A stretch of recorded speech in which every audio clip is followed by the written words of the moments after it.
muslim dan muslimah. Ilmu seperti apa yang wajib dipelajari?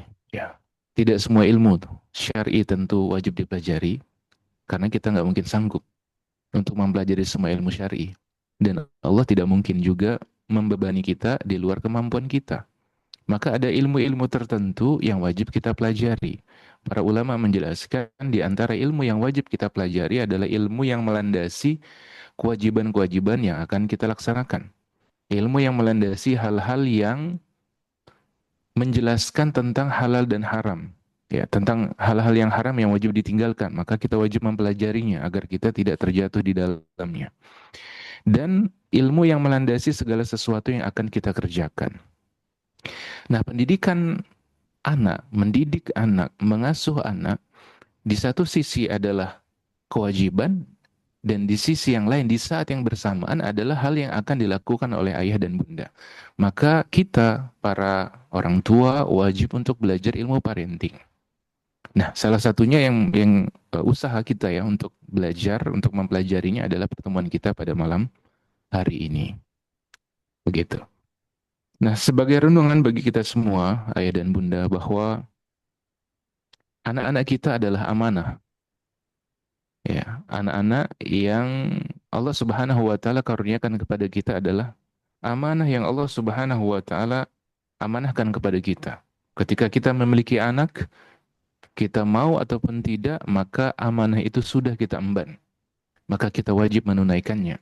Di antara bentuk kewajiban menunaikan amanah tersebut adalah melakukan pengasuhan, melakukan pendidikan dengan cara yang benar, sesuai dengan tuntunan Al-Quran dan Sunnah, dengan cara yang relevan dengan kondisi anak kita, dengan ya, keadaan anak kita. Dengan demikian, kita bisa mempertanggungjawabkan ya apa yang Allah amanahkan tersebut di hadapan Allah Subhanahu wa taala.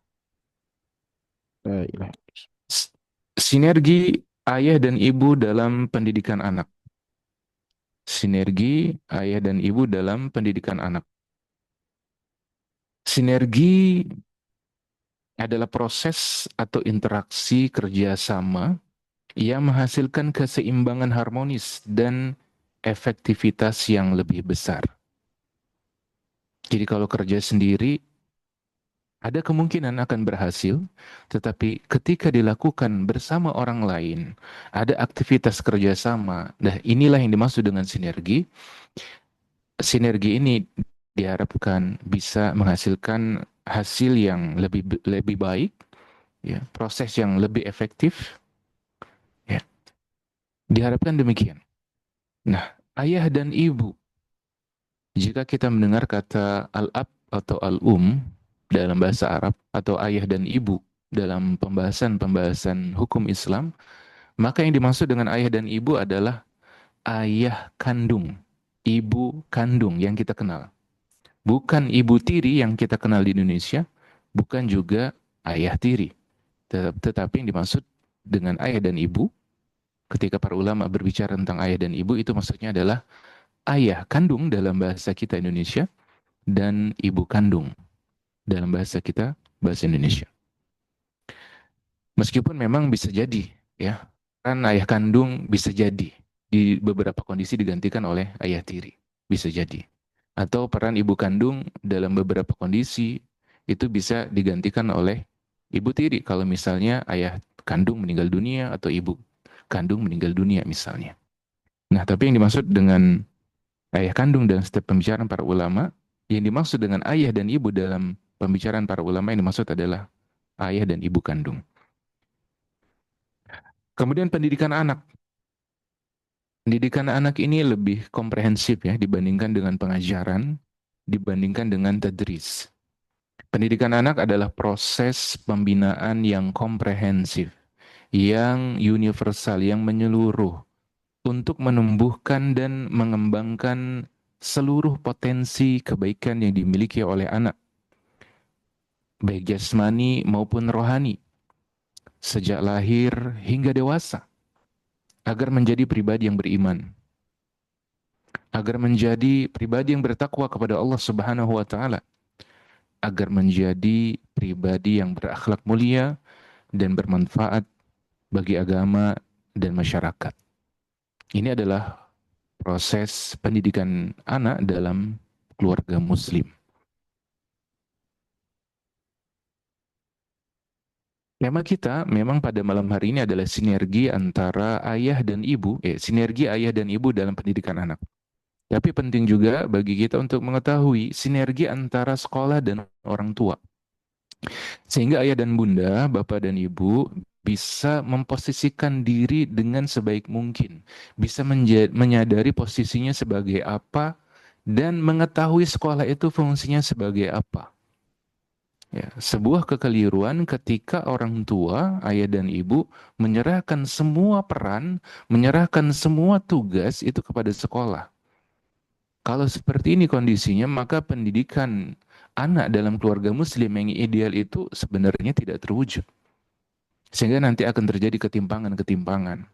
Sehingga nanti akan terjadi penyelewengan atau pelanggaran-pelanggaran sosial yang dilakukan oleh anak-anak. Di antara sebabnya adalah karena ayah dan ibu belum memahami dengan baik perannya sebagai ayah dan ibu dan belum memahami dengan baik peran sekolah. Nah, kita perlu tahu peran sekolah itu apa. Meskipun saya garis bawahi sebenarnya proses pendidikan itu ya tidak harus di sekolah sebenarnya atau proses belajar itu sebenarnya tidak harus di sekolah. Ya. Pada zaman Nabi SAW, zaman para sahabat, zaman para para ulama setelah para sahabat, itu tidak ada sekolah formal seperti kita sekarang. Jadi sebenarnya tanpa sekolah, dahulu para ulama mendidik anak mereka itu bisa. Tapi memang dikisahkan mereka juga mendatangkan guru untuk mengajari anak mereka. Nah sekarang di zaman kita, sebagai tuntutan sosial juga, tuntutan akademik, tuntutan ekonomi, anak-anak kita ingin mendapatkan ijazah misalnya. Dan memang ini adalah cara yang paling paling efisien ya, paling optimal saat ini untuk bisa memenuhi kebutuhan pendidikan masyarakat, khususnya kaum muslimin, yaitu adanya sekolah. Tadi disebutkan oleh Ustaz Fatur Rahman, di bawah yayasan sudah ada SD, sudah ada PAUD ya, TK, kemudian SD, semoga kedepannya akan terus meningkat ke jenjang-jenjang selanjutnya, bahkan mungkin bisa ke jenjang perguruan tinggi, Ustaz Fatur Rahman. Nah, sekolah ya adalah tempat yang ayah dan bunda menitipkan anak-anak untuk beberapa waktu, untuk beberapa jam. Apa peran dari sekolah? Yang pertama adalah tadris, pengajaran. Ini ada perbandingan ya. Ketika sekolah memiliki peran, memberikan tadris, memberikan pengajaran, apa peran orang tua? Peran orang tua adalah memberikan pendidikan atau tarbiyah. Dan tarbiyah ini sebagaimana tadi disampaikan dalam definisi itu lebih komprehensif, lebih luas, ya. Maknanya lebih luas dari sekedar pengajaran atau tadris. Kalau pengajaran atau tadris itu adalah proses transfer ilmu atau informasi dengan metode-metode tertentu. Pada dasarnya demikian. Tapi kalau orang tua, perannya adalah memberikan pendidikan kepada anak. Jadi sangat sedikit porsi sekolah gitu ya dalam melaksanakan pendidikan sebenarnya. Sebenarnya dari sisi pengajaran, kemudian sisanya kewajiban orang tua untuk memberikan pendidikan. Kemudian peran sekolah itu adalah sebagai penunjang. Pokoknya itu adalah orang tua yang melaksanakan pendidikan untuk anaknya. Yang mendidik anak itu adalah ayah dan bunda. Ada sekolah itu penunjang. Jadi pokoknya adalah pada ayah dan ibu. Jadi jangan dibalik. Ayah dan ibu merasa sudah mengeluarkan biaya untuk anaknya sekolah, ya. Kemudian menyangka bahwa pendidikan utama itu di sekolah. Tidak. Justru pendidikan utama itu yang dilakukan oleh ayah dan ibu. Peran sekolah itu sebagai asisten ahli.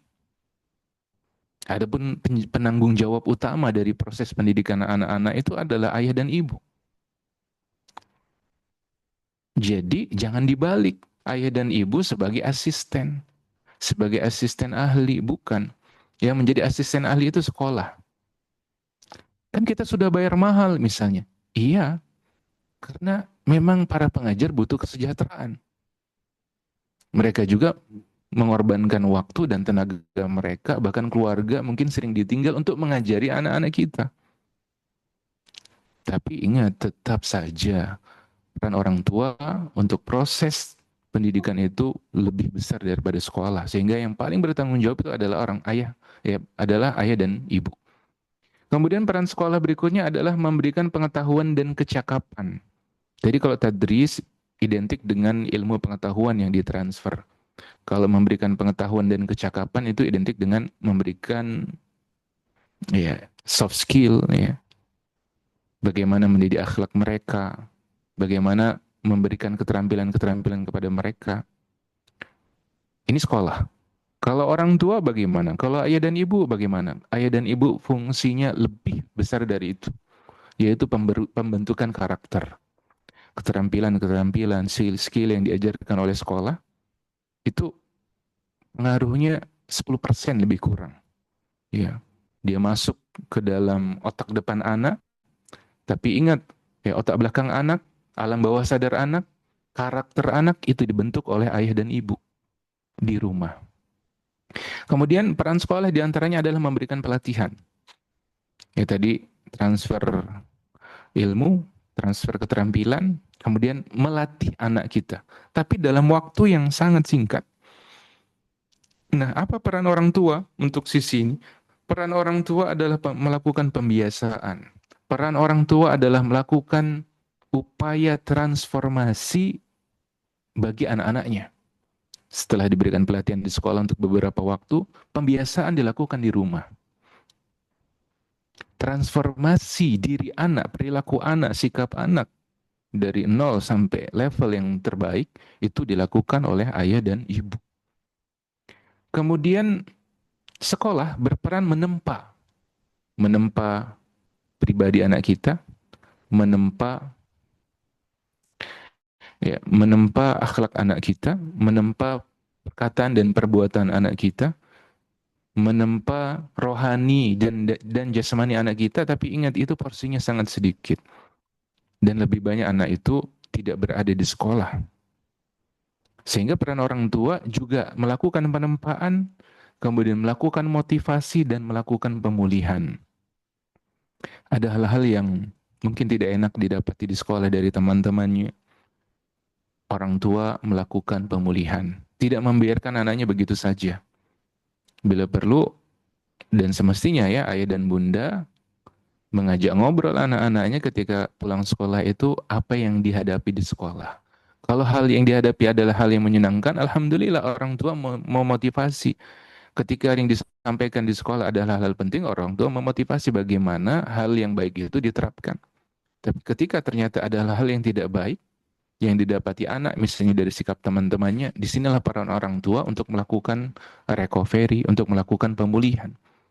Seperti kabar-kabar yang ada sekarang, berita-berita tentang bullying, ya, tentang tindakan kekerasan verbal, kekerasan fisik yang diterima oleh anak-anak di sekolah. Ini orang tua perannya di rumah adalah melakukan recovery atau pemulihan. Orang tua mesti memahami perannya sebagai ayah dan ibu. Begitu. Ini peran sekolah dan orang tua dalam pendidikan anak. Nah, sekolah jika memahami peran ini, peran-peran ini, ayah dan bunda jika memahami peran-peran ini, maka insya Allah Ta'ala sinergi akan terbentuk dengan baik. Tapi yang jadi masalah, bisa jadi banyak di antara kita yang belum memahami peran masing-masing dari sekolah dan ayah dan ibu atau orang tua. Nah, berikutnya kita masuk kepada salah satu dari inti pembicaraan kita, yaitu peran ayah dan ibu dalam berkeluarga, dalam keluarga.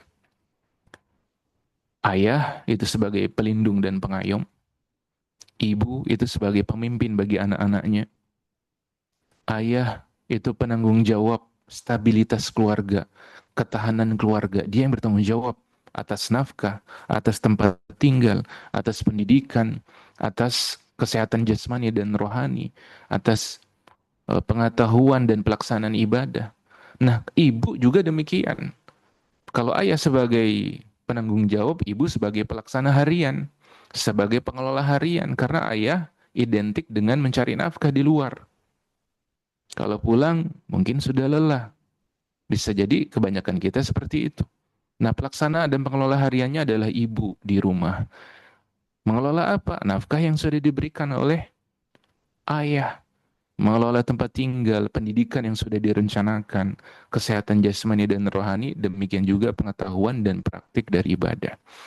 Nah, peran ayah berikutnya adalah partner bagi ibu dalam melaksanakan pendidikan anak, dalam mewujudkan keluarga yang sakinah, mawaddah dan rahmah. Begitu juga dengan ibu sebagai partner bagi ayah. Partner ini ya lebih, artinya lebih baik daripada sekedar teman.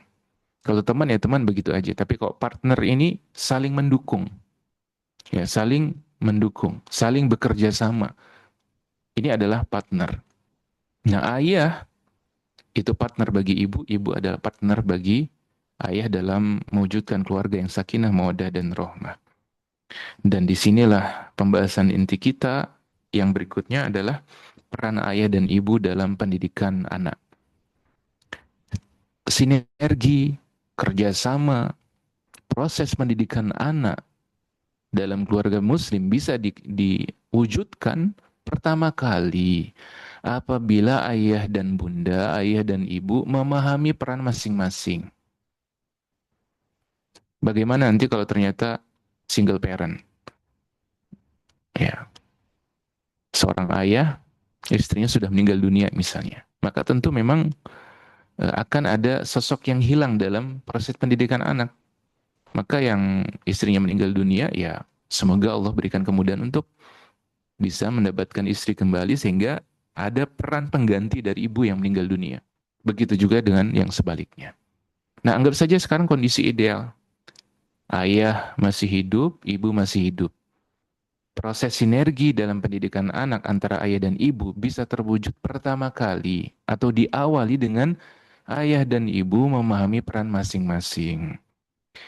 Ibu dalam proses pendidikan anak berperan sebagai pengasuh harian yang penuh cinta dan ketulusan. Karena perempuan itu identik dengan mengatur, mengelola kondisi di rumah. Termasuk pendidikan anak juga di rumah yang waktu-waktu anak itu lebih banyak di rumah daripada di sekolah. Nah, kalau ayah bagaimana? Di sisi yang di waktu yang bersamaan, ayah itu pemegang visi dan misi pendidikan keluarga. Ini anak mau dibawa kemana? Jadi arah strategis itu dipegang, ya, pemerannya adalah suami. Ya. Dan sisi teknis pelaksanaan pada umumnya memang bersamaan. Tapi mayoritasnya siapa yang ada di rumah? Ibu, para istri yang ada di rumah. Maka para istri adalah pengasuh harian yang penuh cinta dan ketulusan, pelaksana teknis, ya. Dan ayah adalah pemegang visi dan misi pendidikan keluarga sehingga nanti para ayah meskipun sibuk bekerja, ya, berangkat pagi pulang sore, mungkin sore sudah lelah, malam beberapa jam kemudian istirahat. Tapi ingat, peran ayah adalah pemegang visi dan misi. Berjalannya hari demi hari, para ayah mesti memastikan visi dan misi itu bisa terwujud dalam pendidikan keluarga atau visi misi pendidikan anak itu dipastikan terwujud. Kemudian yang berikutnya, peran ibu dalam pendidikan anak adalah sumber moralitas, kepekaan nurani, dan kelembutan.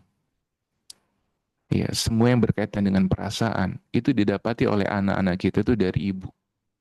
Karena ibu adalah seorang perempuan dan para perempuan itu identik mengedepankan rasa yang ada dalam hati mereka, mengedepankan perasaan mereka dibandingkan dengan akal. Nah, kalau ayah itu identik dengan mengedepankan pandangan logis, mengedepankan berpikir strategis, mengedepankan bagaimana membentuk pola pikir yang baik. berbeda dengan perempuan. Maka Nabi menyebutkan kan dalam hadis bahwasanya perempuan itu naqisatu aklin, akalnya kurang meskipun pintar, tapi secara umum ya dia dipengaruhi oleh perasaannya lebih banyak dibandingkan dengan logikanya. Kemudian peran ibu dalam pendidikan anak adalah pemasok feminitas, sifat-sifat keperempuanan, ya, membentuk sisi emosional anak. Ya.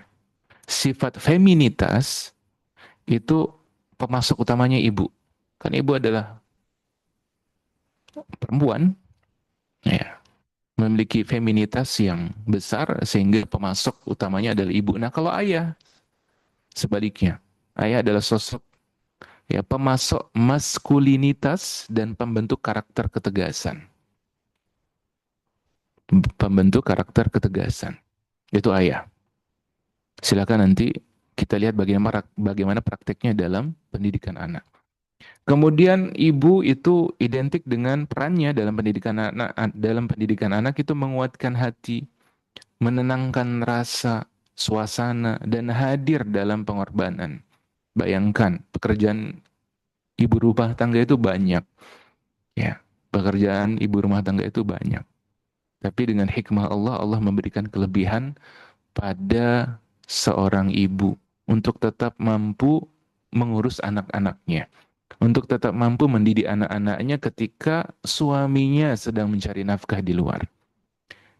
Ya. Memang suami berkorban di luar, tapi dalam proses pendidikan anak yang banyak berkorban itu sebenarnya ibu, sebenarnya seorang istri. Ketika dia sudah lelah, dia mendapati anaknya pulang dari sekolah, dia mesti melihat bagaimana kondisi pendidikan anaknya, pelajaran anaknya di sekolah bagaimana. Begitu. Kemudian ayah bagaimana? Ayah itu fungsinya adalah menegakkan profesionalisme dan disiplin dalam keluarga. Ya, menegakkan profesionalisme dan disiplin dalam keluarga. Nah, peran ayah atau peran ibu berikutnya tempat penyembuhan luka fisik dan emosional. Lihat saja kebanyakan anak-anak ya. Kalau terluka, kalau sedang mendapati gangguan dari teman-temannya, anak-anak itu cenderung larinya ke ibunya. Cenderung lari ke ibunya. Sedangkan kalau ayah itu ya sebagai konsultan pendidikan dalam keluarganya.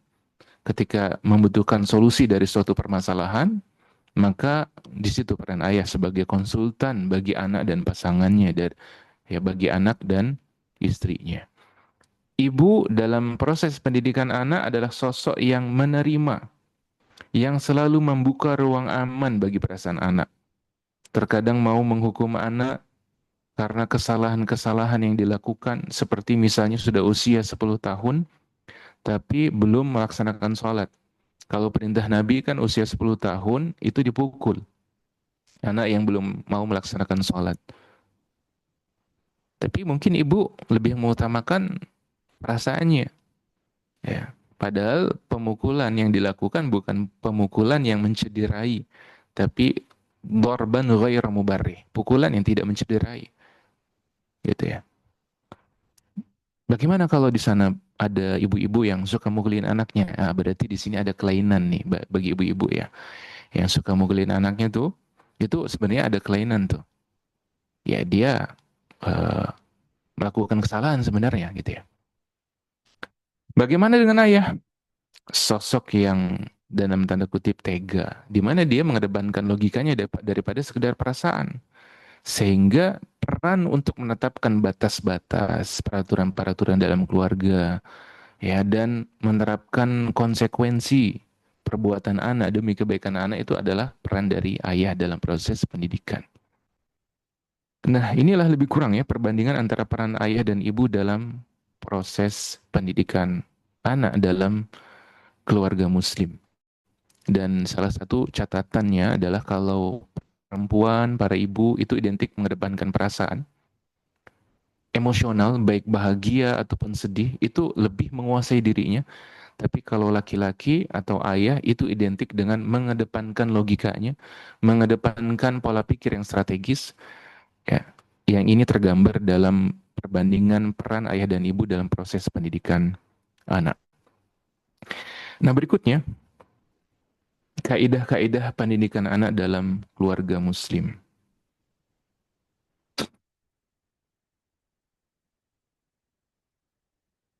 Pendidikan anak adalah kewajiban kolektif antara ayah dan ibu. Ya, secara bersamaan. Referensi utama prinsip-prinsip pendidikan anak adalah Al-Quran dan Sunnah. Kemudian berikutnya tujuan utama pendidikan anak adalah mewujudkan tauhid dalam diri anak dalam kehidupan, mewujudkan syariah, mewujudkan akhlak mulia, mewujudkan kebahagiaan di dunia dan di akhirat. Berikutnya prinsip dasar pendidikan anak adalah kasih sayang, lemah lembut, memaafkan, istighfar, musyawarah, keinginan kuat dan tawakal. Yang kelima, strategi dan teknis pendidikan anak dapat kembali kepada cara yang patut yang sesuai dengan fitrah anak. Berikutnya, orang tua wajib menjadi teladan bagi anak-anaknya. Dan yang ketujuh, tulus dan menggantungkan semua harapan kepada Allah. Kita lihat yang pertama, pendidikan anak adalah kewajiban kolektif ayah dan ibu. Rasulullah Shallallahu Alaihi Wasallam bersabda, "Warrajulu fi ahlihi ra'in, wa huwa mas'ulun an ra'iyatihi." Seorang laki-laki dalam keluarganya adalah seorang pemimpin dan ia akan dimintai pertanggungjawaban atas apa yang ia pimpin. Dan seorang wanita, wal mar'atu fi baiti zawjiha ra'iyatun. Dan seorang wanita di rumah suaminya adalah seorang pemimpin juga. Bagi siapa? Bagi anak-anaknya. Wahia mas'ulatun an ra'iyatiha.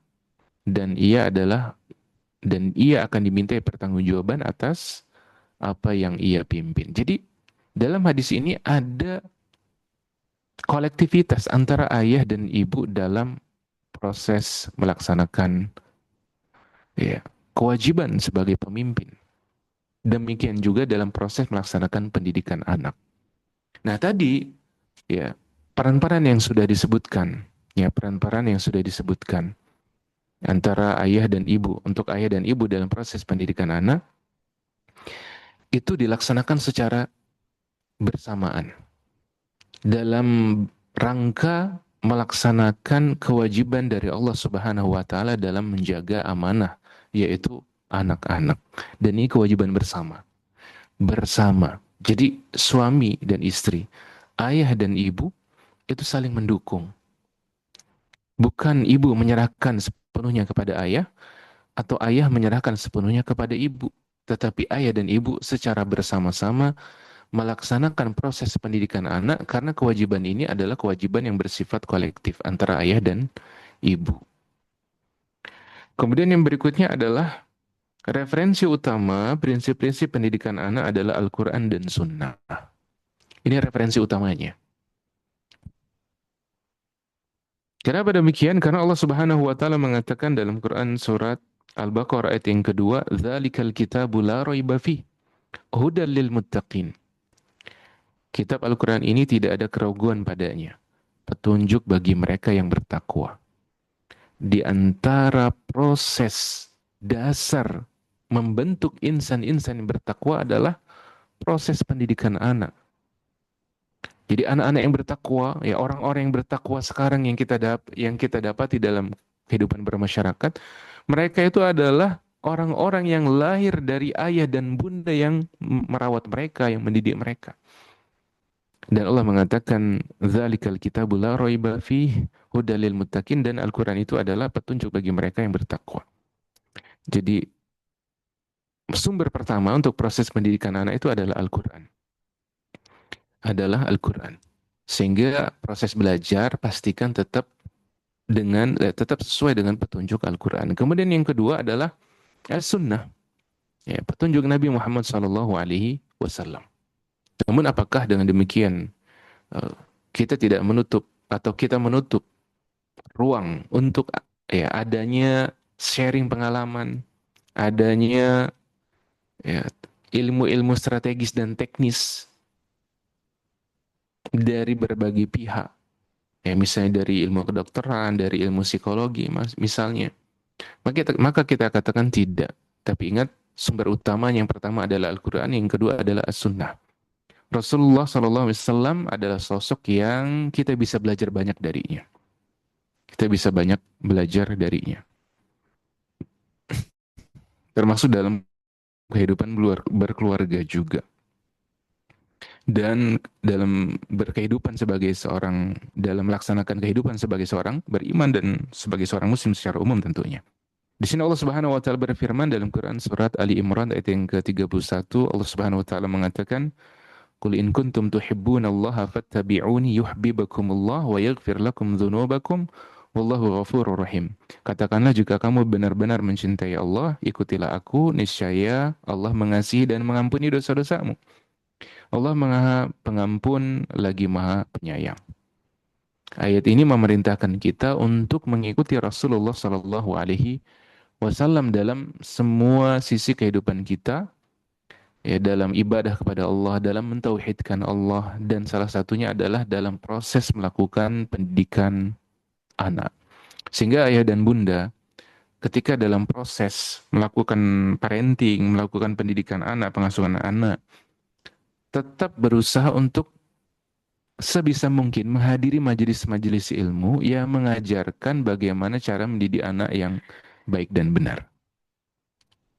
Di mana di majelis-majelis ilmu itu disebutkan ayat-ayat dan hadis-hadis Nabi SAW tentang pendidikan anak. Dan di sini butuh sinergi juga.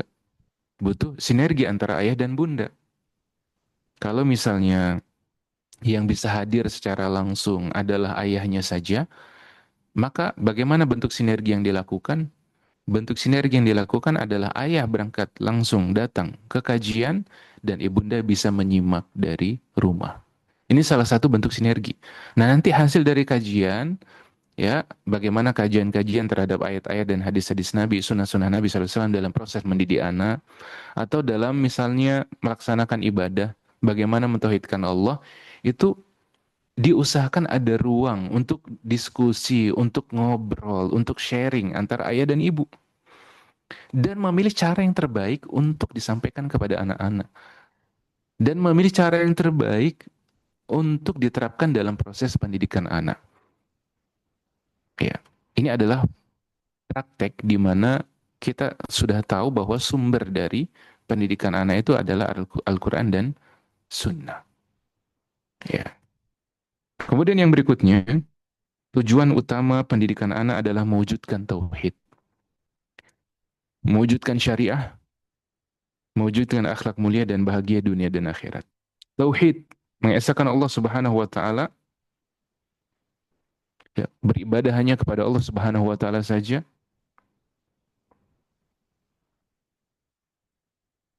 Dan inilah yang ditanyakan oleh para nabi dan rasul kepada anak-anak mereka. Apa yang akan atau siapa yang akan mereka sembah setelah sepeninggal mereka? Nah, ini tidak boleh luput dari kita.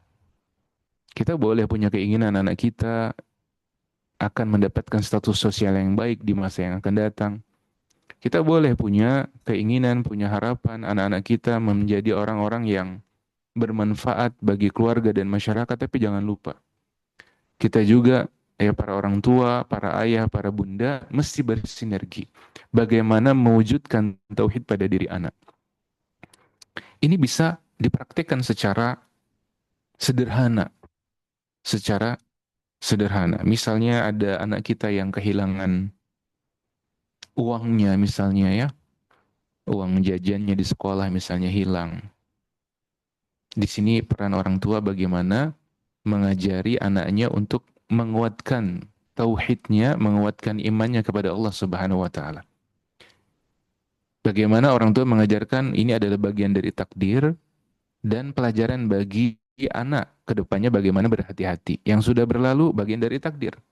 Tidak perlu mencela diri sendiri, ya, tidak perlu, ya, larut dalam kesedihan dan mengatakan qadarullah wa masya'a fa'al. Itu semua sudah kehendak Allah, tapi ke depannya harus berusaha untuk menjadi pribadi yang lebih baik. Nah, menyandarkan hati kepada Allah, mengimani takdir yang buruk yang terjadi, itu bagian dari menerapkan tauhid pada anak. Nah, hal-hal seperti ini perlu ada sinergi dari ayah dan bunda. Jangan justru sebaliknya kan, ketika uang anak hilang, ayah dan bunda lupa mungkin untuk menerapkan eh, tauhid, mewujudkan tauhid pada diri anak. Justru yang ada justru malah anaknya dimarah-marah. Ya. Kemungkinan yang akan ditanyakan adalah kenapa bisa hilang? Kamu ini bukannya berpikir, ayah dan bunda sudah susah cari uang. Tapi ingat, sinergi yang baik dari ayah dan bunda dalam proses pendidikan anak, salah satunya adalah bagaimana mewujudkan tauhid pada diri anak. Contoh sederhana, misalnya ketika ayah dan bunda memberi hadiah kepada anak, memberi makanan yang disukai oleh anak-anak. Boleh tulis di kolom chat, ya. Apa makanan yang disukai oleh anak-anaknya? Boleh ayah dan bunda tulis ya. Saya kira ada hal yang sama nih antara satu dan lain. Boleh, boleh tulis di kolom chat. Apa makanan yang disukai oleh anak-anak? Saya kira misalnya eh, kita lihat apa? Ada yang mau menulis di kolom chat?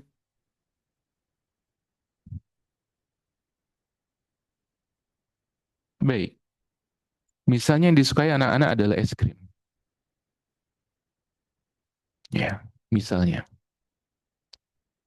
ayah dan bunda sudah memahami bahwa salah satu upaya yang dilakukan oleh ayah dan bunda dalam sinergi pendidikan anak adalah mewujudkan tauhid sedini mungkin pada diri anak. Di antara bentuk pendidikannya adalah ketika kita memberi sesuatu kepada anak, itu manfaatkan waktu itu untuk memberikan pendidikan tauhid. Sampaikan bahwasanya ini rezeki dari Allah, Allah yang kasih. Kalau mendapatkan kenikmatan, mendapatkan rezeki, jangan lupa bilang atau mengucapkan alhamdulillah. Ini hal sederhana, praktek. Tapi dimulai dari yang kecil seperti ini, Anda bisa bayangkan ayah dan bunda ya, dalam proses parenting, hal sekecil ini diperhatikan, tidak berat, ya, ucapan-ucapan yang baik, tapi itu membentuk tauhid, membentuk iman pada diri anak kita. Dan bisa jadi mereka yang kemudian akan mengingatkan kita kalau kita lupa mengucapkan alhamdulillah, lupa bersyukur, bisa jadi seperti itu. Kemudian di antara tujuan utama dari pendidikan anak, proses pendidikan anak adalah syariah, mewujudkan syariah. Syariah kalau tauhid, ya tauhid itu identik dengan keyakinan, keyakinan sebagai seorang hamba. Kalau syariah ini terkait dengan perbuatan, perbuatan. Baik perbuatan itu adalah ibadah ataupun perbuatan itu adalah muamalah. Nah, bagaimana anak kita bisa beribadah dengan baik dan benar? Ini dalam ranah syariah nih, dalam ranah fikih. Tadi tentang tauhid sudah dibicarakan. Itu baru contoh kecil bagaimana menerapkan tauhid pada diri anak. Dan pembahasan tauhid sangat banyak sekali. Berarti ayah dan bunda mesti belajar juga tentang ilmu tauhid. Kemudian dalam proses parenting diterapkan pada diri anak gitu ya, dengan cara yang semudah mungkin. Jangan cara yang sesimpel mungkin dan mudah diterapkan. Nah, berikutnya adalah mewujudkan syariah pada diri anak. Dan syariah ini adalah hal-hal yang hukum-hukum Islam yang berkaitan dengan perbuatan, terkait dengan ibadah. Bagaimana tata cara sholat, bagaimana tata cara berpuasa. Itu dipelajari, diajarkan kepada anak-anak mereka, kepada anak-anak. Dan ayah dan bunda jadilah orang yang pertama kali ya, mengajarkan tata cara sholat kepada anak-anak. Meskipun memang ada proses sekolah ya, di sekolah diajari. Tapi kalau bisa, sebelum berangkat ke sekolah, sebelum anak belajar di sekolah sebagai peningkatan pemahaman, proses belajar, ayah dan bunda di rumah sudah mengajari anak-anak bagaimana mereka sholat yang baik dan benar. Ini wujudkan syariah pada diri anak. Ya, proses ibadah kepada Allah Subhanahu wa taala. Dan ibadah itu hanya untuk Allah, itu dalam bab tauhid. Kemudian muamalah, bagaimana anak-anak kita bermuamalah, berinteraksi dengan orang lain. Boleh tidak mengganggu, boleh tidak mengambil hak orang lain. Kalau sudah terlanjur mengambil hak orang lain, maka apa yang dilakukan? Apakah diam saja atau beritahu orang tua agar diganti? Yang seperti ini kan butuh untuk dipelajari. Dan penerapan syariah dalam hal muamalah itu juga bagian dari tujuan proses pendidikan anak. Ini dalam anak-anak yang usianya belum balik. Bagaimana nanti untuk anak-anak kita yang sudah balik, sudah masuk ke dalam tahap remaja, fase remaja, bagaimana nanti ketika mereka dewasa? Proses pendidikan ini di antara tujuannya adalah untuk mewujudkan ketaatan anak-anak kita kepada Allah dalam ibadah dan ketaatan anak-anak kita dalam ketaatan anak-anak kita kepada Allah Subhanahu wa taala dalam berinteraksi dengan dirinya, dengan keluarganya, dengan orang lain, dengan masyarakat. Ini adalah salah satu tujuan utama dari pendidikan anak. Dan ada prosesnya, sinergi itu benar-benar sangat dibutuhkan. Ayah dan bunda memang bukan ustadz ustazah, tapi hal-hal praktis itu bisa diajarkan kepada anak. Ya, kalau tidak hafal ayatnya, tidak hafal hadisnya, tapi kan paham praktek melaksanakannya. Ya, cara melaksanakan ibadah itu diajarkan kepada anak-anak. Perlu ada sinergi antara ayah dan bunda. Perlu ada saling tolong menolong. Bisa jadi apa yang dipahami ibu ya salah, tapi ada sinergi dari ayah, ayah yang membenarkannya. Misalnya seperti itu. Kemudian juga mewujudkan akhlak yang mulia. Ini salah satu tujuan dari penerapan pendidikan anak dalam keluarga muslim. Jadi bukan hanya tentang bagaimana mereka beribadah, tapi juga bagaimana mereka mewujudkan akhlak mulia itu pada diri mereka. Para ulama menjelaskan yang disebut dengan akhlak mulia adalah badzlun nada wa kafful adha wa wajhun talik. Ya. Ini perlu sinergi dalam menerapkannya. Apa itu? Memberi kebaikan kepada orang lain atau tidak mengganggu orang lain. Kemudian wawajhun talik, berwajah yang ceria. Perlu ada sinergi antara ayah dan bunda dalam mewujudkan akhlak yang mulia. Bagaimana anak kita bisa memberikan kebaikan kepada orang lain dengan sifat-sifatnya yang baik. Bagaimana kita bisa menahan tidak berbuat buruk kepada orang lain dengan sifat-sifat yang baik pada dirinya. Dan disebutkan juga wawajhun tolik, wajah yang ceria. Ini bagian dari akhlak yang mulia. Perlu ada sinergi dari ayah dan bunda dalam menerapkan poin kecil ini. Poin yang dianggap kecil oleh sebagian masyarakat, tapi ternyata ini adalah salah satu barometer salah satu barometer apa akhlak yang mulia. Karena gambaran fisik kita atau yang terlihat di fisik kita itu gambaran hati kita. Ya. Kalau hati pun sedang kesal misalnya, tetap wajah ini diusahakan tetap senyum. Diusahakan tetap senyum. Bukan nunggu tenang dulu baru senyum, tapi jadikanlah senyum itu untuk bisa menjadikan hati tenang. Ya, karena untuk ya kalau dalam ilmu kesehatan ya, para ahli kesehatan menyebutkan bahwasanya pada otak kita itu ada bagian yang disitulah sumber dari kesenangan atau kebahagiaan. Dan itu ada upaya untuk mengeluarkan kebahagiaan itu salah satunya adalah dengan wajah yang ceria. Ayah dan bunda bisa mulai dari hal yang sederhana misalnya senyum. Ketika anak bangun dari tidurnya, diajari untuk membaca doa. Alhamdulillahilladzi ahyana ba'dama amatana wa ilaihin nusyur. Dan pastikan wajah kita sudah senyum menghadap dia. Melihat dia senyum. Ulangi hal ini terus-menerus, begitu juga dengan ayah ya. Kalau yang melakukan pertama ini adalah bunda, ayah juga demikian. Ketika bertemu anak pertama kali dari tidurnya baru bangun tidur, mulai dengan senyuman. Hal seperti ini yang terjadi berulang-ulang akan membentuk karakter anak. Dan perlu ada sinergi antara ayah dan ibu. Yang jadi masalah, kalau ibunya mengajari senyum, mengajari berakhlak mulia dari hal yang mungkin terlihat sederhana yaitu berwajah ceria, tapi ternyata ayahnya sukanya mukanya cemberut. Ya. Memang bisa jadi ada yang mengatakan bawaan lahir udah begini, tapi kan bisa diupayakan. Senyum. Ya. Coba silakan masing-masing kita untuk bisa senyum, gitu ya. Ini hal sederhana, akhlak mulia. Kemudian di antara tujuan dari pendidikan anak dalam keluarga muslim adalah mendapatkan kebahagiaan dunia dan akhirat. Kemudian yang keempat, prinsip dasar pendidikan anak adalah kasih sayang, lemah lembut, memaafkan, istighfar, musyawarah, keinginan kuat, dan tawakal. Ini Bapak Ibu bisa baca di modul yang sudah disediakan, ya. Diulang kembali, dibaca, dan insya Allah akan mendapatkan banyak pelajaran. Dari satu ayat saja, di sini ada pelajaran yang sangat besar, ya, yang diberikan oleh Allah Subhanahu wa taala kepada hamba-hambanya. Ya. Kasih sayang, lemah lembut. Kalau ayah dan bunda bersifat kasar kepada anak, apalagi yang sudah remaja, ingat, hati-hati. Ya. Mereka pulang ke rumah itu semestinya ada recovery dari ayah dan bunda terhadap hal-hal buruk yang didapat di luar. Tapi ternyata balik ke rumah malah perkataan kasar, perbuatan kasar yang didapati dari ayah dan bunda, justru mereka akan keluar dan di luar sana banyak ancaman-ancaman yang akan mengancam anak-anak kita. Karena memang sunnatullah, kalau kita bersifat kasar, anak-anak akan menjauh dari kita, apalagi sudah remaja. Mereka sudah mulai banyak teman. Dan di sini Allah gariskan, walau kunta fadhan ghalidhal qalbi lan faddu min haulik.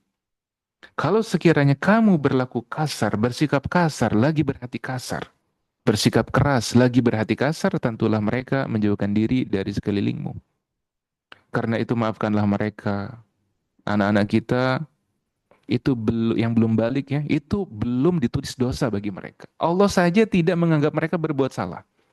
Allah itu memaafkan mereka 100%. Gak ada dosa bagi mereka yang belum balik. Lalu kita sulit maafkan mereka. Nah, ini hal-hal yang perlu kita perhatikan. Memohonkan ampun untuk anak-anak, ya, kemudian bermusyawarah dengan mereka, ya, dalam suatu urusan yang sedang dibicarakan. Kemudian apabila kita telah membulatkan tekad untuk mengambil suatu keputusan, ingin disekolahkan di mana, kalau sudah dipertimbangkan dengan baik, kemudian dilakukan, maka fa'azamta 'ala Allah, fatawakkal 'ala Allah, ya, bertawakallah kepada Allah Subhanahu wa taala. Gitu. Kemudian yang kelima, strategi dan teknis pendidikan anak dapat kembali kepada cara yang patut, cara yang pantas, cara yang baik, walaupun secara tekstual tidak ada dalam Al-Quran dan Sunnah, tetapi maknanya secara umum bisa diterima. Misalnya belajar dari pengalaman-pengalaman para orang tua dalam mendidik anak. Kayak misalnya belajar dari pengalaman para psikolog misalnya. Ya, selama tidak bertentangan dengan Al-Quran dan Sunnah, itu bisa dijadikan sebagai poin pertimbangan untuk strategi dan teknis dalam proses pendidikan anak. Dan sesuai dengan fitrah anak. Ya, seperti ini Allah gariskan atau Rasulullah SAW memberikan isyarat ya dalam proses memerintahkan anak untuk sholat. Itu kan ditunggu dulu usianya 7 tahun. Karena biasanya udah usia 7 tahun, itu mereka sudah mulai bisa untuk memahami penjelasan orang tua. Ini kan pendidikan sesuai dengan fitrahnya anak. Kalau anak di bawah usia 7 tahun, apalagi mendekati turun ke bawah ke 3 tahun, itu mereka komunikasi mungkin belum lancar, apalagi pemahaman. Maka yang bisa kita lakukan adalah memberikan contoh, memberikan contoh, memberikan contoh. Ini pendidikan sesuai dengan fitrah mereka, sesuai dengan kondisi bawaan mereka. Baru nanti ketika usia 7 tahun, baru diperintahkan untuk sholat. Kalau nggak sholat, apakah langsung diberi hukuman? Tidak juga. Gitu, ditunggu lagi sampai usia 10 tahun. Ini pendidikan sesuai dengan fitrah anak kita. Sesuai dengan kondisi penciptaan diri mereka, akal mereka. Nah, secara umum seperti itulah kita melakukan pendidikan terhadap anak-anak kita. Ya, kebiasaan masyarakat, pengalaman-pengalaman yang baik bisa menjadi inspirasi selama tidak bertentangan dengan syariat. Yang keenam, orang tua wajib menjadi teladan bagi anak-anaknya. Ini perlu sinergi juga dari ayah dan ibu. Kalau meminta anaknya untuk melaksanakan sholat, ya bukan cuman bicara, tapi ayahnya ya sholat, ibunya ya sholat. Ayahnya meminta anaknya berangkat ke masjid, bukan sekedar bicara, tapi justru mengajak, memberi contoh terlebih dahulu. Apalagi untuk usia anak di bawah 7 tahun ya ke bawah, itu mereka peka dengan apa yang dilakukan oleh ayah dan ibunya, karena mereka belum bisa ya memahami dengan akal mereka dengan sempurna, tapi mereka bisa melihat itu yang akan terngiang-ngiang dalam benak mereka. Dan orang tua wajib menjadi teladan bagi anak-anaknya. Ingat, anak-anak itu merekam semua yang kita lakukan, terutama yang sangat sering dilakukan, yang sangat membahagiakan, yang sangat menakutkan, itu sangat diingat anak. Baik yang mereka lihat, baik yang mereka dengar, ataupun yang mereka rasakan dengan hati mereka, maka wujudkan yang terbaik yang bisa kita berikan kepada anak-anak kita, yang bisa kita perlihatkan kepada mereka.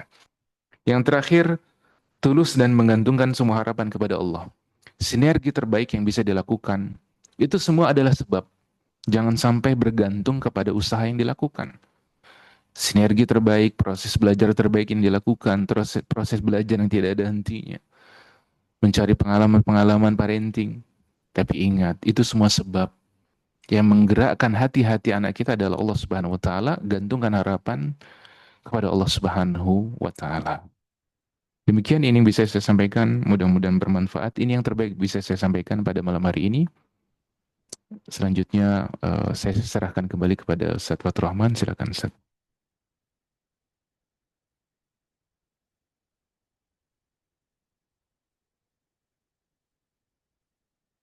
Bismillah. Alhamdulillah. Barakallahu fikum. Terima kasih kepada Ustadz Dr. Muhammad Ihsan yang telah menyampaikan materinya, ya materi yang ringkas, ya, yang singkat, yang padat, dan beliau ya bahas dengan mendalam. Ya semoga ya dari pembahasan tersebut ya bisa kita baca lagi, ya kita ulang-ulang lagi, kita murojaah lagi, sehingga apa yang telah kita pelajari bisa menjadi ilmu yang rosikh, ya ilmu yang kuat, ya bisa kita amalkan ke depannya. Nah, barakallahu fikum. Selanjutnya kita akan buka sesi tanya jawab. Nah, bagi siapa yang ingin bertanya, kami persilahkan ya bisa bertanya langsung atau bisa memberikan pertanyaan di kolom komentar, di kolom chat. Naam, ya semoga bisa eh, ikut semua ya, ikut aktif ya, sehingga eh, seminar kita ini bisa ada masalah-masalah yang apa namanya aktual ya, yang atau yang faktual yang bisa dibahas. Nah, barakallahu fikum. Silahkan pada para umahat, pada para aba atau pada para ustazat yang ingin bertanya, silahkan bisa lewat kolom komentar ataupun bertanya secara langsung. Assalamualaikum. Izin Oh tanya. ya, oh ya, bagi yang ingin bertanya mungkin angkat tangan dulu ya, ya supaya kita bisa tunjuk. Nah, barakallahu fikum. Ya Ustadz, izin Oh ya, bertanya. Saya dengan silakan Bu. Inti, Ustadz. Iya, baik. Izin bertanya, Ustadz ya. Begini, jadi anak itu kan ada 8 kecerdasan manusia ya. Nah, terkadang gitu ya, ada anak yang memang dia ini kategorinya anak kinestetis gitu ya. Tetapi terkadang dari sikapnya ini kan seperti anak yang memang apa ya agak sulit diatur seperti itu ya. Nah, Ustaz, bagaimana membedakan antara memang ini anak benar-benar kinestetis atau anak ini memang apa ya cenderung sulit diatur gitu, Ustaz. Baik, Mm-mm. terima kasih Ustaz. Ya, baik. Jadi memang ada anak-anak itu yang lebih kepada visual ya, lebih kepada mendengar, lebih kepada sukanya itu gerak praktik gitu ya. Jadi dia kurang suka mendengar, dia kurang suka melihat, tapi dia suka kalau langsung diberi contoh. Gitu. Itu ada model-model anak-anak yang seperti itu dalam proses belajarnya. Nah, di sini para orang tua bayangkan ya, sebelum saya menjawab intinya. Bayangkan kalau hal-hal yang seperti ini, ya hal-hal yang seperti ini luput daripada orang tua. Sebenarnya ya, ketika kita berusaha untuk menerapkan poin-poin yang tadi sudah disampaikan, insya Allah secara alami para orang tua akan bisa ya bisa mengetahui hal-hal yang itu bersifat teknis. Contohnya seperti yang ditanyakan tadi. Bagaimana kita bisa mengetahui apakah anak kita itu proses belajarnya lebih kepada visual yang dilihat, atau kepada mendengar, atau kepada gerakan-gerakan. Nah, kalau ditanya bagaimana cara kita ingin mengetahuinya, cara yang pertama adalah dengan pengamatan, insya Allah, dengan ya nggak sampai dalam waktu 1 bulan ya. Untuk anak-anak yang usia 4 tahun, 5 tahun, 6 tahun, bahkan usia 3 tahun tuh kita sudah mulai bisa melihat dia tuh sukanya seperti apa sih gitu. Apakah ke proses belajar itu dia lebih suka ngelihat gambar-gambar, ya? Apakah dia lebih suka mendengar cerita? Apakah dia lebih lebih suka melihat gerakan-gerakan contoh? Atau bisa jadi dua-duanya, bisa jadi tiga-tiganya, atau atau dua di antara tiga itu misalnya. Nah, jadi ini bagaimana cara mengetahuinya? Pertama adalah dengan melihat perkembangan mereka. Ya, dari hari ke hari, proses aktivitas bersama mereka itu bagaimana. Ya, saya punya 4 anak ya. Dari 3 anak itu saya sudah mulai mengetahui mana yang paling dominan gitu.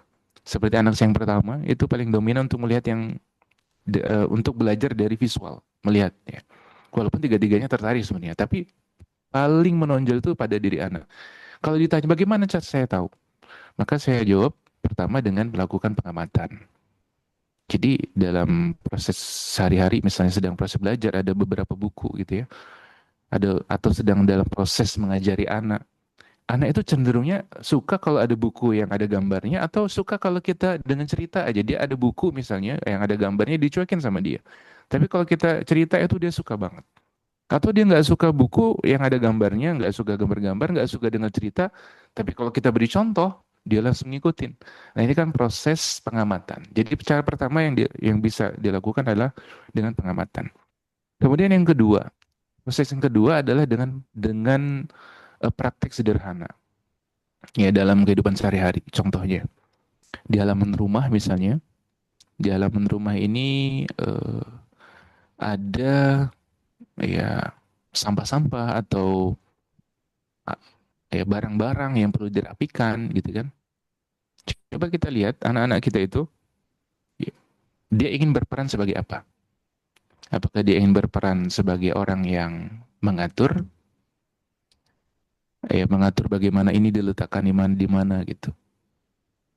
Apakah anak kita suka untuk keindahan ya, jadi letaknya itu ingin sebagus mungkin gitu.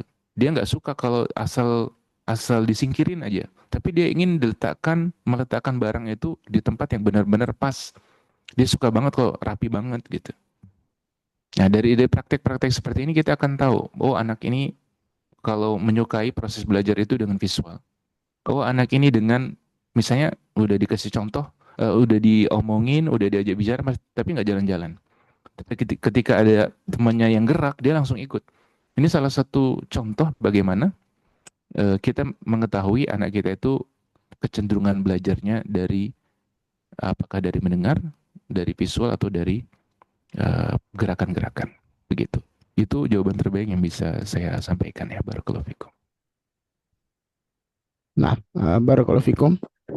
Silakan kepada eh, wali murid yang lain atau kepada ustazah yang lain untuk bertanya. Nah, Assalamualaikum warahmatullahi wabarakatuh. waalaikumsalam warahmatullahi wabarakatuh. Waalaikumsalam warahmatullahi wabarakatuh. Silakan. Alhamdulillah sudah mengikuti Zoom meeting malam ini. Pertama, apresiasi untuk Tafakufidin dengan biografinya. Mudah-mudahan ke depannya lalu merekankan pendidikan yang berbasis sunnah. Alhamdulillah kepada Ustadz Irsan yang sudah membawakan kaidah-kaidah untuk pembelajaran keluarga secara muslim ya. Saya yang ingin tanya Ustadz, apakah benar bahwa prediksi saya tentang perkembangan anak ini terkadang sesuai dengan apa yang ada di keluarga masing-masing. Saya mempunyai 4 anak, Ustadz, gitu. Secara keseluruhan, mendidik anak itu mudah pada saat usia-usia orang tua itu di bawah 45. Hmm. Dan saya sedikit bahwa ketika saya melahirkan anak di usia 48 lebih, Ustadz, Masya Allah. ada merasa kelelahan mungkin yang tadinya bahwa semangat mendidik anak di bawah usia 48 tahun itu manfaatnya banyak, Ustadz, karena terus terang bahwa di bawah usia itu anak-anak yang sudah berumur usia 20 tahun ke atas, itu semuanya di dalam secara pendidikan selalu apresiasinya juara satu semua, 1, 2, 3. Nah, ini anak keempat karena melahirkannya di usia agak udah tua mungkin gitu, Ustaz. Jadi ada kelelahan mendidik anak. Apakah potensi dari kelelahan ini menimbulkan anak secara pendidikan dari ibu, yang awalnya saya mendidik anak itu ibaratnya 24 jam untuk anak, baik formal, non formal, keagamaan semua dididik. Ketika saya usia sudah tua, ada kelelahan itu dengan fisik saya bahwa terkadang saya menyerahkan itu ke guru-guru privat atau menekankan kepada kakak-kakaknya gitu. Ada yang memang pengetahuan ilmu yang secara ke depan itu ada yang tidak dipelajari, Ustadz, gitu. Nah, apakah benar yang menitipkan anak-anak ini, bukan menitipkan secara keseluruhan ya, Ustadz, karena memang bapaknya misalnya lebih banyak keluar rumah gitu, misalnya intens pertemuan bahwa 2 minggu sekali atau seminggu sekali gitu, sementara ibu di rumah bahwa mungkin kesehatannya terganggu ya Ustadz, yang tadinya memang aktif dengan anak-anak, semakin usia kesini semakin waktu itu ada gitu, tetapi pendidikan secara langsung gitu yang biasanya mungkin mendidik anak yang ibaratnya full. Nah, sekarang untuk mendidik anak itu paling di dalam waktu yang memang dijadwalkan tersendiri, bahwa ada hal yang memang tidak bisa dengan kondisi tubuh itu. Apakah bisa mempengaruhi pendidikan anak itu apa ya, lemah tidak itu nantinya kepada anak kalau misalnya pembelajaran kita tidak full dari orang tua itu, Ustadz, Baik. atau ada cara lain gitu. Iya. Nah, Baik. supaya Iya, sudah ditangkap, Bu. Iya, sudah ditangkap, Bu. Ya. Baik, izin menjawab langsung saat Fatur Rahman ya. Nah, silakan. Ya, jadi terima kasih Ibu yang sudah bertanya ya. Semoga Allah senantiasa menjaga kesehatan Ibu dan keluarga dan anak-anak semua. Jadi pertama ya, yang mesti dilakukan oleh ayah dan bunda itu adalah pemetaan kebutuhan pendidikan anak. Misalnya di usia 5 sampai 6 tahun atau di usia di atas 7 tahun, ya selama 1 tahun ke depan ini, misalnya dia usia 8 tahun misalnya, itu sudah ada pemetaan apa yang akan diajarkan kepada anak 1 tahun ke depan, gitu ya. Nah, apa yang dilakukan pemetaan? Pemetaan misalnya karena usia 7 tahun itu kan sudah diperintahkan untuk kita diperintahkan ya para orang tua untuk memerintahkan anak-anak kita sholat. Maka di usia 8 tahun semestinya sudah ada pemetaan nih setahun ke depan mau ngapain. Apa yang akan diajarkan kepada anak-anak. Nah, jadi apa yang belum diajarkan, apa yang sudah diajarkan itu dipetakan, bila perlu ditulis untuk memudahkan itu kan. Misalnya ternyata setelah dipetakan, setelah dirinci, ditulis nih selama setahun ke depan anak kita akan belajar misalnya tata cara wudhu ya bersuci yang baik dan benar misalnya. Kemudian tata cara sholat yang baik dan benar. Oh ternyata juga anak kita tajwidnya ini baca Al-Qurannya belum benar nih gitu. oh ternyata pendidikan tauhidnya juga perlu dimulai nih gitu. Dia sudah mulai paham banyak hal gitu kan. Berarti kan pada proses pemetaan itu ada poin-poin yang sudah ditangkap. Anggap saja ada 10 misalnya, selama 1 tahun ke depan. Nah, Allah Subhanahu wa taala itu tidak membebani hamba-hambanya kecuali sesuai dengan kemampuannya. Ini prinsip nih dalam syariat. Allah tidak mungkin membebani kita yang di luar kemampuan kita. Dan prinsip dalam syariat kita adalah raful haraj, ya, mengangkat atau menghindarkan hamba-hambanya, Allah menghindarkan hamba-hambanya dari kesulitan-kesulitan. Nah, dari 10 tadi, ibu bisa memilih, melihat, ya, ibu dan suami bisa melihat mana yang paling bisa diwujudkan. Pertama, dari yang paling urgen, misalnya tentang tauhid, tentang bagaimana mengesahkan Allah misalnya. 1 udah dapat. Kemudian tata cara sholat. 2. Kemudian tentang tajwid. Tapi saya hukum-hukum tajwid praktik penting cuma bisa nyontohin tapi jelasin belum bisa. Mungkin ini di skip dulu misalnya. Kemudian ke poin berikutnya dari 10 misalnya dapat 5 nih yang sanggup sesuai dengan kondisi fisik misalnya. Waktu bagi kedua ayah dan bunda misalnya. Ternyata sisa 5 yang lain. Nah, sisa yang 5 yang lain ini bisa dengan di sekolah, belajar di sekolah. Bisa tadi seperti mendatangkan guru privat. Ini teknisnya. Kemudian nih, penjelasan berikutnya dari saya sebagai jawaban juga, apakah ini dapat mempengaruhi proses pendidikan anak? Sebenarnya secara kasat mata bisa dilihat, iya ada perbedaan ya antara pendidikan orang tua ketika di bawah usia 45 tahun, di bawah usia 40 tahun itu lebih energik, tapi sekarang tidak, gitu. Sehingga sebagian pekerjaan dikerjakan orang lain. Jadi perbedaannya adalah pada siapa yang mengerjakan. Tapi kalau dikatakan apakah otomatis akan berpengaruh terhadap hasil pendidikannya? Jawabannya tidak gitu ya. Karena dari 10 tadi kebutuhan yang mestinya dipenuhi, 5 dari ayah dan bunda yang masih bisa disanggupi karena faktor usia. Mungkin kalau faktor yang usia masih muda misalnya di bawah 40 tahun misalnya, mungkin bisa 8, mungkin bisa 9.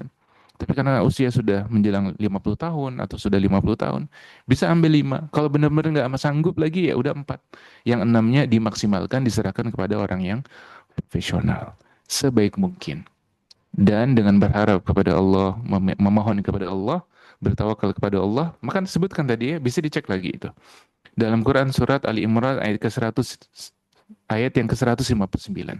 Jadi kalau sudah memutuskan 5 dipegang oleh guru privat dan sekolah misalnya, dan 5 dipegang oleh diri sendiri sesuai kemampuan, jangan lupa Fa'idha azamta, kata Allah Subhanahu wa taala. Kalau engkau sudah bertekad kuat, fatawakkal 'ala Allah. Selanjutnya bertawakal kepada Allah Subhanahu wa taala. Gantungkan harapan kepada Allah, insya Allah hasil pendidikannya sama dengan kakak-kakaknya. Begitu. Barakallahu fikum. Masya Allah, syukur Ustaz. Afwan, ya. Anak akan bacakan yang di kolom chat Ustaz ya. Izin Ya, bertanya silakan. ya dokter, terkait apa saja metode yang dicontohkan oleh Nabi Muhammad SAW dalam mendidik anak agar tumbuh menjadi pribadi yang lembut namun tegas. Bagaimana orang tua dapat menyeimbangkan antara manfaat teknologi dan penjagaan akhlak anak sesuai dengan tuntunan syariat. Nah, pertanyaan dari Pak Ian ya Baba Karim. Nah, Baik. Pertama terkait dengan bagaimana proses pendidikan yang dilakukan oleh Rasulullah SAW untuk anak, ya, menggabungkan antara lembut dan tegas. Menggabungkan antara lembut dan tegas. Yang pertama, yang harus kita yakini bahwa semua kebaikan dalam Al-Quran dan Sunnah itu sudah dijelaskan. Ya. Ketika Allah mengatakan, Ma farratna fil kitabin min syai', kata Allah Subhanahu wa taala, tidaklah kami tinggalkan sesuatu dalam Al-Quran kecuali kami telah jelaskan.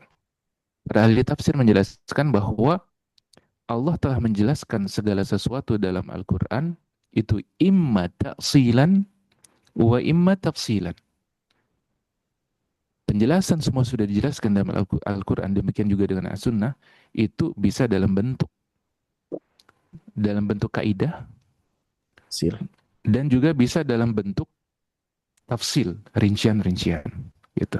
Nah, bagaimana pendidikan dari Rasulullah Shallallahu Alaihi Wasallam terkait dengan sifat lembut dan tegas? Ya, kita bisa lihat ya dalam Quran surat Ali Imran ayat yang ke 159 tadi. Ya.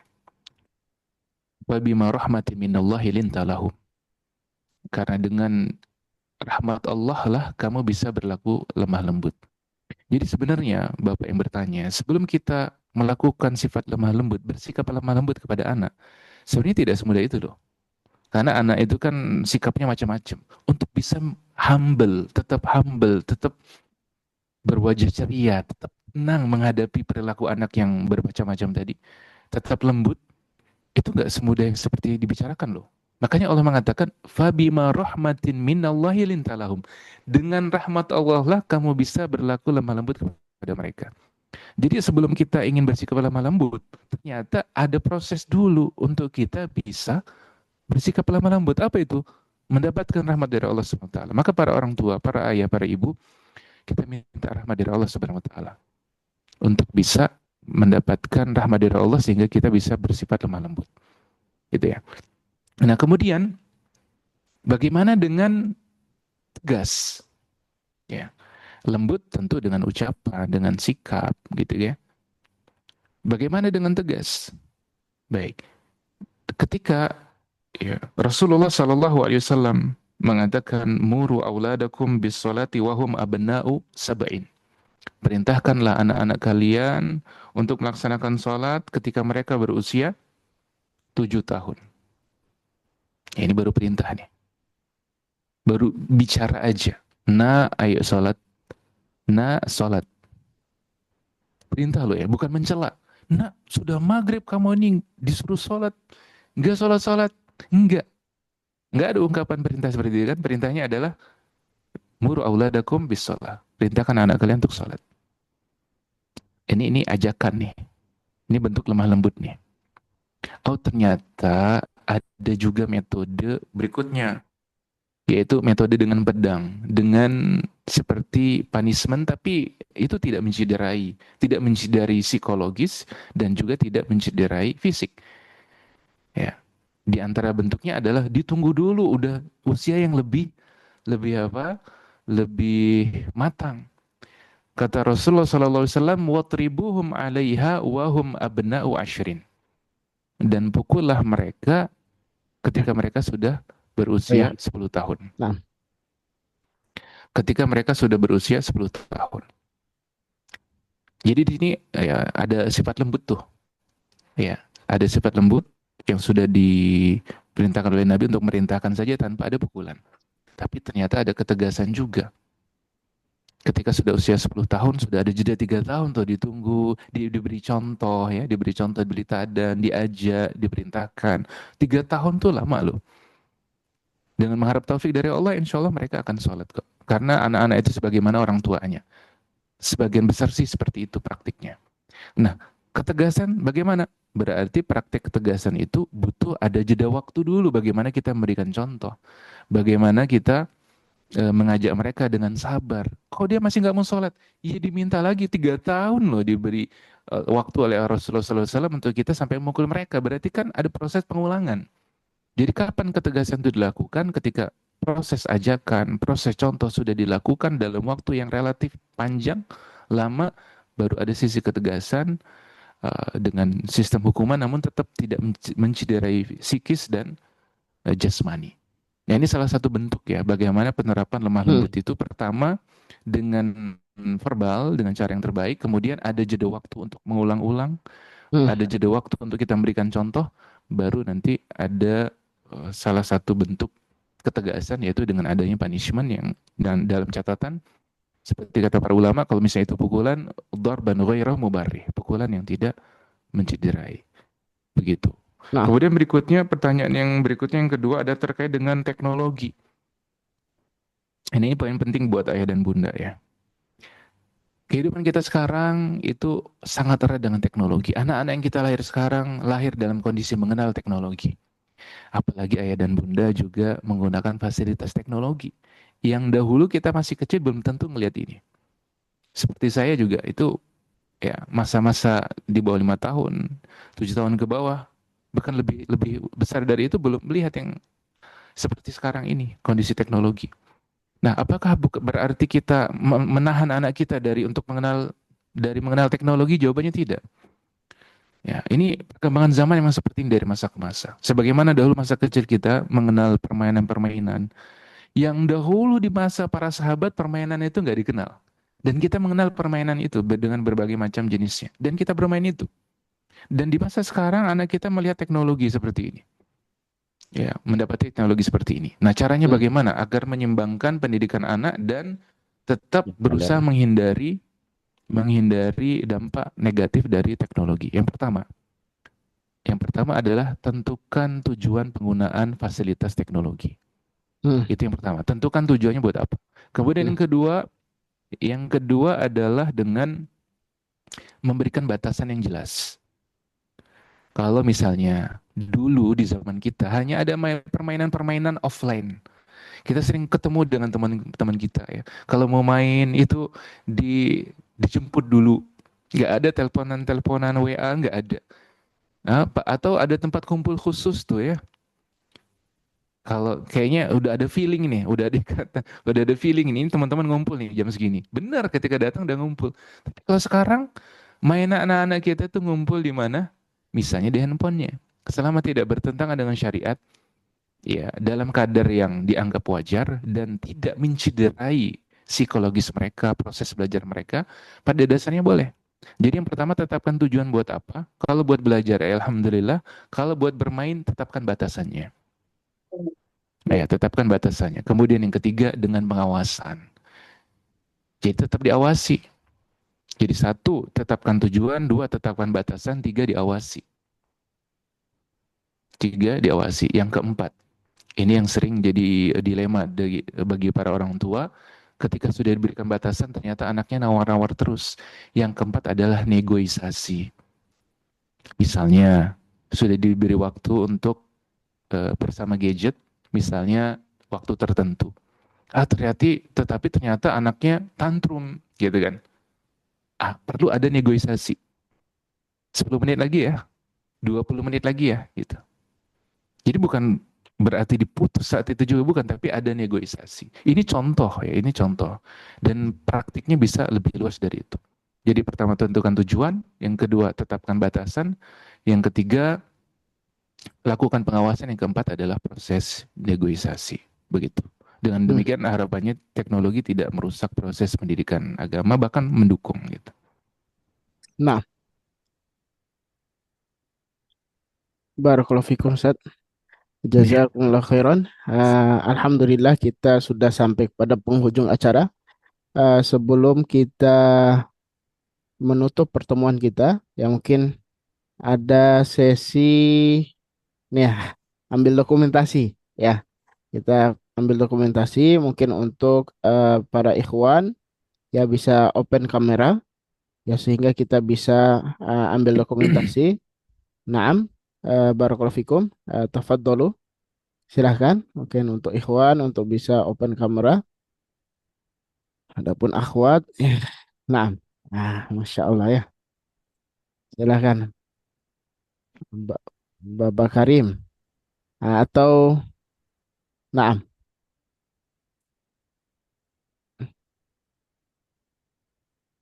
nah, barakallahu fikum. Ya, terima kasih pada yang telah hadir. Naam bisa ini berkumpul bersama ya. Naam barakallahu fikum. Ana ambil satu, dua, tiga. Kita ulang satu, dua, tiga. Ya, masya Allah ya. Ya, semoga ya, pertemuan kita mendapatkan berkah dari Allah Subhanahu wa taala. Ana ucapkan sekali lagi jazakumullah khairan pada para wali murid yang telah ya begadang ya, untuk sama-sama kita belajar dan terima kasih juga pada pemateri ya para ustazat dan ya semua pihak yang eh, mendukung ya berlangsungnya acara ini. Ya, Ustaz Dr. Muhammad Ihsan, ya sekali lagi kami sampaikan terima kasih. Ya semoga yang antum sampaikan ya bisa menjadi pemberat amalan antum, ya bisa menjadi Amin, insyaallah. ya sedekah jariah ya, ilmu yang Amin, bermanfaat insyaallah. ya, dan kita bisa apa namanya ya terus ya berkomunikasi, terus berkolaborasi insya Allah pada kesempatan-kesempatan yang berikutnya. Barakallahu fikum wa jazakumullahu khairan. Ana Jazakumullah khairan. tutup dengan doa kafaratul majlis. Subhanakallahumma wa Wa bihamdika bihamdika asyhadu an la asyhadu ilaha an illa la anta astaghfiruka wa atubu ilaik. Assalamualaikum warahmatullahi wabarakatuh. Waalaikumsalam Assalamualaikum warahmatullahi warahmatullahi wabarakatuh. wabarakatuh. Syukran kasiran ya Jazakumullah dokter. khairan. Syukran katsiran. Barakallahu fikum. Barakallahu fikum. Nah, ana izin.